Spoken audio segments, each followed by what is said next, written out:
नमस्कार साथियों, मैं राज फाइनेंस की प्रीतम पाठशाला में दोस्तों आपका स्वागत करता हूं। आज हम बात करेंगे जो इनकम टैक्स के रूल्स हैं दोस्तों, जिसमें बचत खाते के जो गाइडलाइन जारी की गई है कि हम बचत खाता जो हमारा सेविंग अकाउंट है हम उसमें कितने का लेन देन करें, जिससे कि हमारे जो ऊपर है कि हमारे इनकम टैक्स का नोटिस नहीं आया दोस्तों, और जो न्यू लिमिट क्या है दोस्तों इनकम टैक्स में, पूरी जानकारी इस वीडियो में मिलेगी दोस्तों। और हम बात करेंगे कि यूपीआई लिमिट क्या है दोस्तों, हम यूपीआई से कितना पेमेंट करें साल में जिससे कि हमारे ऊपर इनकम टैक्स का नोटिस नहीं आया दोस्तों।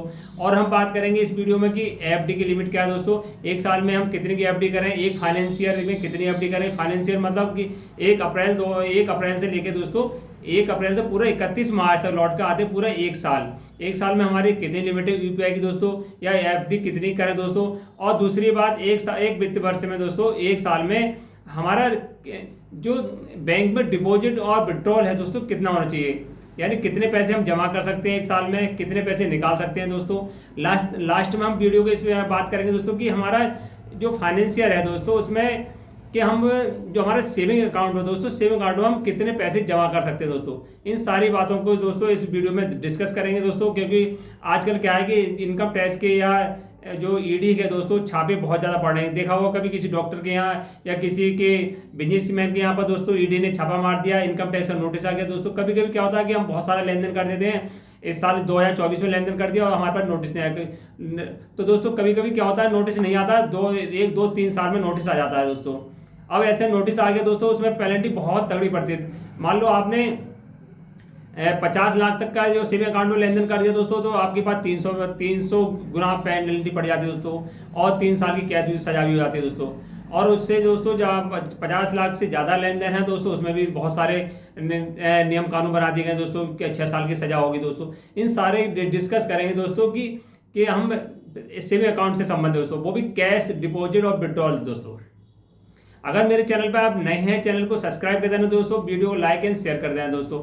तो हम सबसे पहले हम बात कर लेते हैं कि यूपीआई दोस्तों, यूपीआई के माध्यम से हम कितना लेन देन करें कि हमारे पास इनकम टैक्स का नोटिस नहीं आया दोस्तों। जैसा कि आप मालूम होगा दोस्तों, दुकान पे जा रहे हैं तो आपने स्कैन करा, कोड मोबाइल निकाला, स्कैन करे, पेमेंट कर दिया दोस्तों। या आपके पास कोई किराना की दुकान है दोस्तों, आपने एक बारकोड निकलवाया बैंक से और आपने रख दिया वहाँ पर तो बारकोड निकाला, रख दिया, और जो ग्राहक आ रहे हैं आपका यूपीआई करते जा रहे हैं दोस्तों। आपको छोटे छोटे यूपीआई से पता नहीं चलता कि लेन देन ज़्यादा हो जाता है दोस्तों। आपका लेन देन ज़्यादा, आप मान लो दुकान के लिए माल खरीदने जा रहे हैं दोस्तों, तो आपने मोबाइल निकाला और पेमेंट कर दिया धड़ाक से दोस्तों। तो वैसे तो लिमिट दोस्तों, वैसे तो कोई सरकार ने लिमिट जारी नहीं करी है दोस्तों, मगर एक लिमिट जो है दोस्तों वो है 20 लाख की दोस्तों।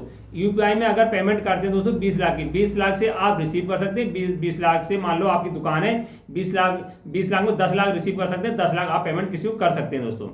अगर इससे अधिक है दोस्तों, 20 लाख से अधिक है, तो इनकम टैक्स का नोटिस आपके पास आ जाएगा दोस्तों।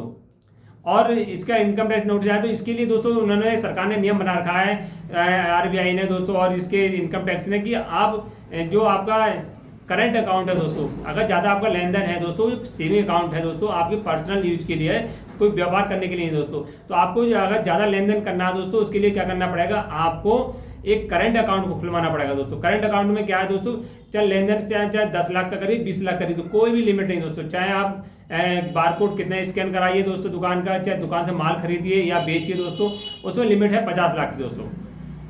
50 लाख की लिमिट है, उसमें दोस्तों कोई भी झंझट नहीं है, आपको कितना भी यूपीआई कर सकते हैं। अजी यूपीआई जो सेविंग अकाउंट को यूपीआई है दोस्तों, वो तो आपका जो दिनचर्या है 10-20 हज़ार 2-4 हज़ार रुपये की दिनचर्या होती है दोस्तों।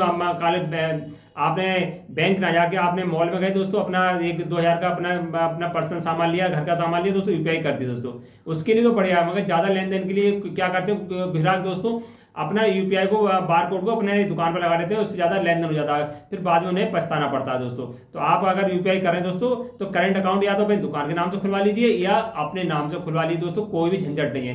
करंट अकाउंट में क्या है कि दोस्तों आपको 50 लाख तक की छूट मिलती है, साल में एक वित्तीय वर्ष में 50 लाख तक का आप लेन देन कर सकते हैं दोस्तों। तो इन झंझट से आप नहीं पढ़ना चाह रहे दोस्तों, करंट अकाउंट खुलवाइए। वैसे लिमिट भी दोस्तों सेविंग अकाउंट में 20 लाख से आप अधिक का लेन देन करेंगे तो इनकम टैक्स का नोटिस आ सकता है दोस्तों। अब बात कर लेते हैं कैश डिपॉजिट और विड्रॉल 1 ईयर्स दोस्तों।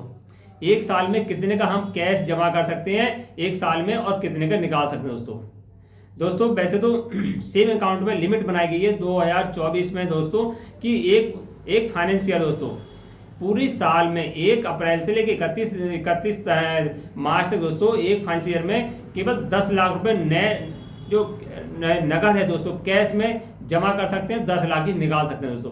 इससे ज़्यादा आप निकालेंगे, 10 लाख से अधिक आपने निकाला दोस्तों, इनकम टैक्स की नज़रों में आ जाएंगे, नोटिस आएगा, पेनल्टी भारी पड़ेगी। अगर आप इन सबसे बचना चाहते हैं तो करंट अकाउंट खुलवाइए दोस्तों। करंट अकाउंट में 50 लाख की लिमिट है। अगर आपने इन और भी चाहते हैं कि सेविंग अकाउंट से हम ज़्यादा लेन देन करें दोस्तों, उसके लिए क्या है कि आप चेक के माध्यम से, यूपीआई के माध्यम से या ऑनलाइन ट्रांजेक्शन करिए दोस्तों, बैंक में आकर या नेफ्ट करिए या जो भी करना है ऑनलाइन करिए दोस्तों। तो कोई भी सरकार की तरफ से कोई भी नोटिस नहीं आएगा आपकी तरफ से दोस्तों, और सारी झंझट से मुक्त रहेंगे दोस्तों। केवल लिमिट 10 लाख की करी गई दोस्तों, केवल कैश विड्रॉल और कैश डिपॉजिट पे है दोस्तों। और आप इनकम टैक्स फाइल रिटर्न कर रहे हैं तो दोस्तों तो चिंता करने की बात नहीं है, तो आपके लिए कोई भी नोटिस नहीं आएगा। जो उनके लिए नोटिस है जो इनकम टैक्स फाइल रिटर्न नहीं करते हैं। अब बात कर लेते हैं दोस्तों, 10 लाख जमा कर सकते हैं साल में, 10 लाख ही निकाल सकते हैं दोस्तों। अब बात कर लेते हैं हम लास्ट जो सेकंड लास्ट पॉइंट है हमारा कि एक दिन में दोस्तों, एक दिन में हम कितने पैसे डिपॉजिट कर रहे हैं, कितने विड्रॉल करें दोस्तों, उसके लिए भी लिमिट जारी कर दी दोस्तों।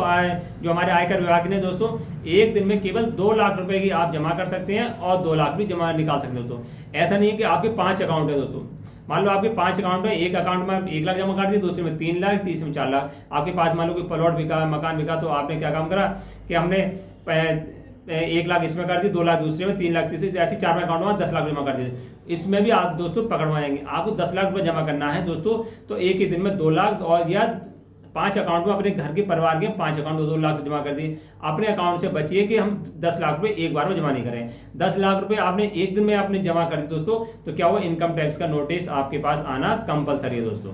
और उसके आप जवाब नहीं दे पाएंगे दोस्तों, उससे क्या हुआ, जवाब नहीं दे पाए तो भारी पेनल्टी आपकी तरफ पड़ जाएगी दोस्तों। मान लो 24 में नहीं आई, 25 में नहीं आई, 27 में आपके पास जरूर इनकम टैक्स का नोटिस जरूर आना तय है। अगर आपने कैश में दोस्तों 10 लाख रुपए जमा करें, वो आपसे सवाल जवाब करेंगे आपने पैसा नगद कहाँ से आया।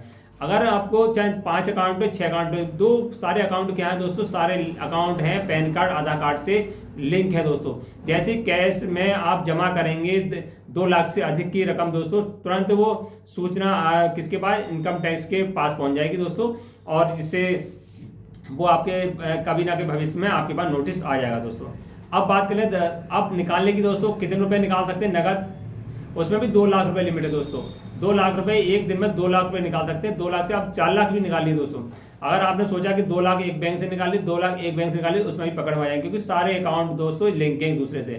तो आप बचिए दोस्तों। तो आप नगद निकालना है दोस्तों, तो आप कैश में निकालना है तो 2 लाख से ज़्यादा ना निकालें, या 2 लाख आज निकाल लें, 2 लाख कल। तो ये सारा झंझट क्यों करा सरकार ने, लिमिट क्यों बनाई 2024 में दोस्तों, क्योंकि ये इसलिए लिमिट बढ़ाई कि सरकार चाहती है सारा जो लेन देन हो, सारा ट्रांजेक्शन हो ऑनलाइन हो, जिससे कि करप्शन बंद हो जाए दोस्तों। जो करप्शन होता है दोस्तों नगद के लेन देन से होता है, ऑनलाइन के माध्यम से नहीं होता दोस्तों। जितना जो नंबर 2 का पैसा जाता है दोस्तों, सारे क्या कहते हैं नगद लेना चाहते हैं। सरकार बहुत पारदर्शिता बरतने जाती है कि सारा लेन देन, मकान बिके या दुकान बिके या दोस्तों या कोई मकान खरीदना, सोना चांदी, सारा सरकार चाहती है कि आपका पूरा लेन देन किस में हो, ऑनलाइन होना चाहिए दोस्तों, कैश में नहीं होना चाहिए। कैश में कम से कम 2 लाख का होना चाहिए। अब लास्ट पॉइंट है दोस्तों कि हमारा एफडी कितनी कराएं जिससे कि हमारे इनकम टैक्स का नोटिस हमारे पास नहीं आया दोस्तों। एफडी के लिए 2024 में लिमिट बना दी गई दोस्तों। एफडी आप वैसे तो एफडी दोस्तों फिक्स्ड डिपॉजिट है दोस्तों। इसमें क्या होता है, एक बार एक मुश्त पैसा जमा करना पड़ता है और इसमें ब्याज हर महीने ले सकते हैं, साल में ले या 5 साल में ले सकते हैं दोस्तों। तो एफडी में लिमिट बना दी 10 लाख रुपए। तो 10 लाख दोस्तों 10 लाख की लिमिट, 10 लाख से अधिक आप कैश में एफडी कराते हैं दोस्तों, तो इनकम टैक्स का नोटिस आपके पास आएगा दोस्तों, और इसमें भी पेनल्टी है। अगर आप ऑनलाइन पैसा आपके अकाउंट में पड़ा है 10 लाख 20 लाख 30 लाख की, तो एफडी कोई लिमिट नहीं दोस्तों। ऑनलाइन आप चाहे 10 लाख की 20 की 30 की जितनी चाहें उतनी एफडी करा सकते हैं दोस्तों। और ये तो कैश में लिमिट है दोस्तों 10 लाख आप नगद में जाके बैंक में एफडी करा सकते हैं। 10 से 11 की कराएंगे, 10.5 की कराएंगे दोस्तों, इनकम टैक्स का नोटिस आपके पास आना तय है। तो इन सबसे आप बचना चाह रहे हैं दोस्तों, तो नगद में ना कराकर अब ऑनलाइन एफडी करा लीजिए दोस्तों। और कभी कभी क्या होता है, मान लो एफडी में दोस्तों टीडीएस कट जाता है, आपको पता नहीं चलता दोस्तों, उसे टीडीएस कट जाता है दोस्तों। तो कितने की टीडीएस एफडी कराएं दोस्तों, तो इस समय लगभग 7% ब्याज चल रहा है जो एफडी पे। तो जो सीनियर सिटीजन है दोस्तों, उन्हें 50,000 तक की जो इंटरेस्ट मिलता है उसमें छूट है दोस्तों, 50,000 से ऊपर टीडीएस कटेगा। और जो नॉर्मल सिटीजन है जो 60 साल से जिनकी आयु कम है दोस्तों, उन्हें 40,000 दोस्तों। तो जो नॉर्मल 60 से जिनकी आयु कम है दोस्तों, वो 5.5 लाख की एफडी करा सकते हैं, उन पर कोई भी टीडीएस नहीं काटा जाएगा। और जो सीनियर सिटीजन है वो 7 लाख तक की एफडी करा सकते हैं दोस्तों। जो सीनियर सिटीजन है दोस्तों, उन्हें 5,50,000 तक की छूट है, तो 7% तो 49,000 ब्याज मिलेगा साल में, तो करा सकते हैं 7 लाख की एफडी। 7 लाख से अगर उनकी एफडी 8 लाख की कराएंगे, 8.5 लाख की कराएंगे, तो उस पर टीडीएस कटेगा। मान लो ब्याज उन्हें मिला 55,000 रुपये दोस्तों, 55,000 ब्याज मिलने के बाद भी क्या होगा दोस्तों, उनका टीडीएस काटा जाएगा। 55,000 रुपये भी टीडीएस कटेगा, जो नहीं है कि 5,000 रुपये कटेगा। टोटल 55,000 रुपये टीडीएस 10% कटेगा, 5,500 रुपये उनके पैन कार्ड में जमा हो जाएंगे दोस्तों। अगर ये पैसा नहीं टीडीएस उसमें नहीं कटाना चाह रहे दोस्तों, तो 15G 15H फार्म भी बैंक में भर सकते हैं दोस्तों।